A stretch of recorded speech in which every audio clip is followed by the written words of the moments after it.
hii hali mpaka Mheshimiwa Rais ameweza kuizungumzia kwenye hotuba yake. Tuanze hapo kabla tujaanza kudodosa kimoja baada ya kingine. Najua kidogo muda tunao. Nataka tudodose kimoja, lakini kwa kuanza ile overview yako namna hotuba ya Mheshimiwa Rais ambayo nimejaribu kupitia kwa peji nyingi, lakini kwenye vile vipengele vya msingi ambavyo amevizungumza, kitu gani ambacho kwa overview unaweza kukizungumza kuhusiana na hotuba ya Mheshimiwa Rais aliyoitoa siku ya Ijumaa? Karibu sana. Mwenyekiti tangu amekuwa rais wa Jamhuri ya Muungano wa Tanzania na kupewa jukumu la kuongoza, amekuwa na hotuba nyingi sana. Nyingi kwa idadi. Ndio.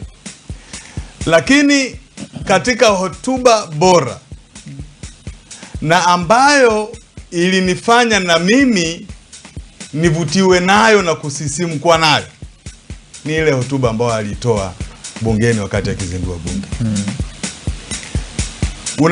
Unaweza usione kitu ambacho kilizungumzwa siku ile. Kwanza ilikuwa ni hotuba ya kipekee.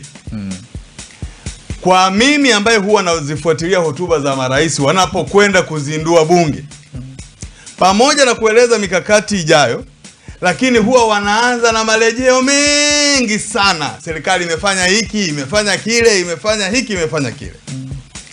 Lakini hotuba ya Mheshimiwa Rais Dr. Samia Suluhu Hassan ya kuzindua bunge hili la 13 haikuwa na historia. Kwamba serikali imejenga daraja sijui la wapi imefanya, haikuwa na hiyo historia. Ilikuwa na hatua kutoka aliposimama kwenda mbele. Hakutaka kusema kwamba amefikaje hapo, kwa sababu watu walimuona ametembea. Ametembea katika SGR, atakuwa ametembea kwenye madaraja, atakuwa ametembea kwenye uchumi, wameona ametembea. Lakini akataka kuonyesha kwamba anaanza kutembea kutoka mahali alipokuwa amesimama. Kwa hiyo kwangu mimi ilikuwa ni hotuba ya tofauti na ya kipekee. Wanaobisha waende wakafanya review ya hotuba nyingi za viongozi marais wengi sana waliozindua bunge. Watakuta ilikuwa imesomwa zaidi ya saa 2, wakati mwingine saa 2 na dakika 8 na dakika 10 hivyo. Lakini mambo mengi sana yanakuwa ni yale yaliyopita. Yajayo yalikuwa ni machache. Lakini hii hotuba ilikuwa na yajayo. Lakini jambo la msingi sana ambalo tulilizungumza mwenyekiti kwenye kamati hii kabla ya kuahirisha nawe kamati yako kwenda mapumziko ya wiki. Tulizungumza namna ambavyo taifa halihitaji kitu kingine chochote zaidi ya mshikamano na umoja na maridhiano. Tukasema awe kiongozi, na nilifikia mahali mpaka ukanihoji kwa nini malaika mkuu. Nikasema kuongoza watu waliogawanyika ni jambo gumu lisilowezekana hata kama kiongozi atakuwa ni malaika mkuu. Ukanihoji hapo, ukasema kwa nini umetaja malaika mkuu? Nikakwambia kwa sababu ndio mwenye daraja la juu pengine.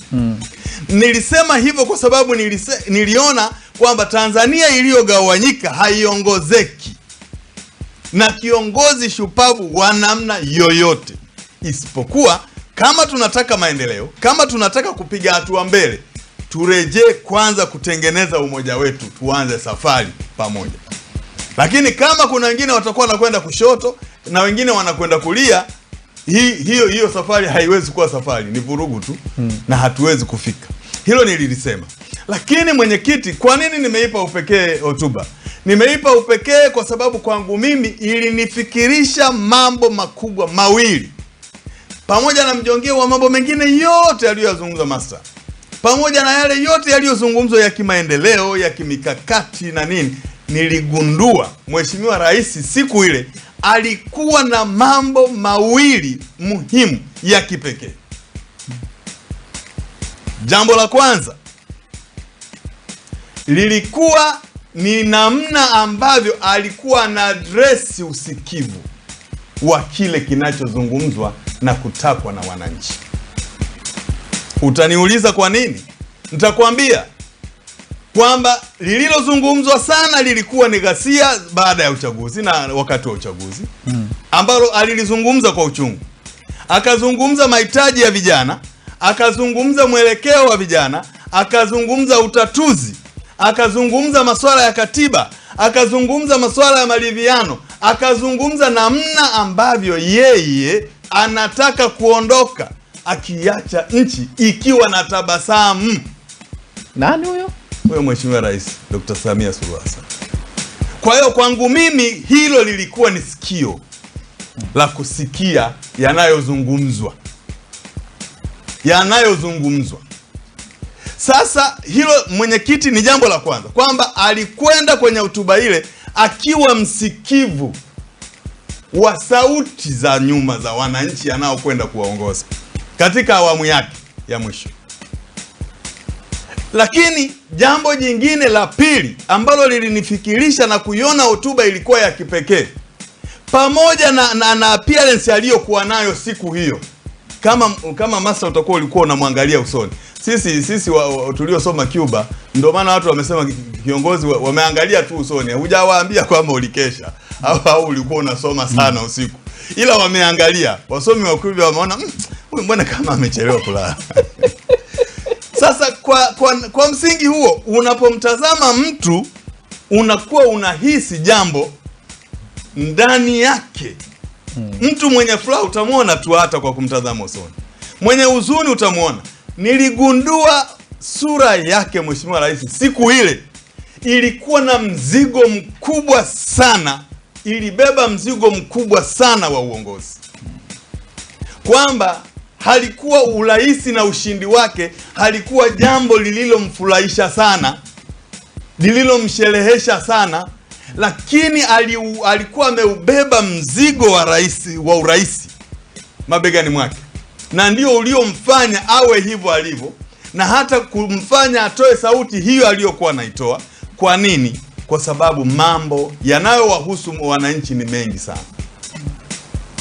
Jaribu kufikiria, unapowaambia watu kwamba ndani ya nchi yako kuna watu wamekufa, na ukakiri kwamba umehuzunishwa sana, na ukawaomba wabunge wasimame mliombee taifa, muwaombee marehemu, muwaombee waliojeruhiwa.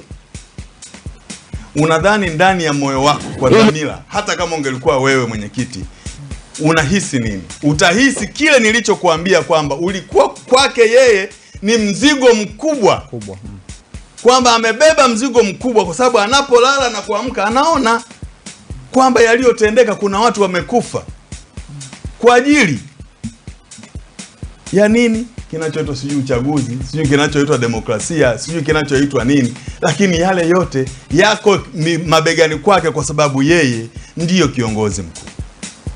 Kwa hiyo mwenyekiti, na yazungumza na mimi kwa utaratibu kabisa, ili kuweka wazi, kuonyesha kwamba Mheshimiwa Rais alikuwa na hayo mambo mawili ambayo nimeyataja. Lakini mwenyekiti, nikajaribu kujiuliza, anayo kweli masikio thabiti ya kusikia sauti za wananchi?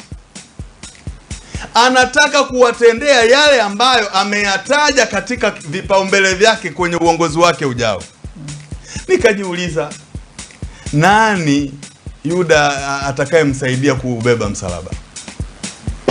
Yaani atakayemsaidia Mheshimiwa Rais kubeba msalaba wa kuelekea kwenye hayo aliyokuwa anayazungumza, kwenye sikio hilo la kuzungumza.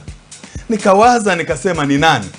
Nikakumbuka kwamba wakati yeye anazungumzia wasimame waombe kwa ajili ya marehemu, wako baadhi ya viongozi ambao wanasema hata picha mjongeo zinazosambaa ni picha za kutengenezwa. AI.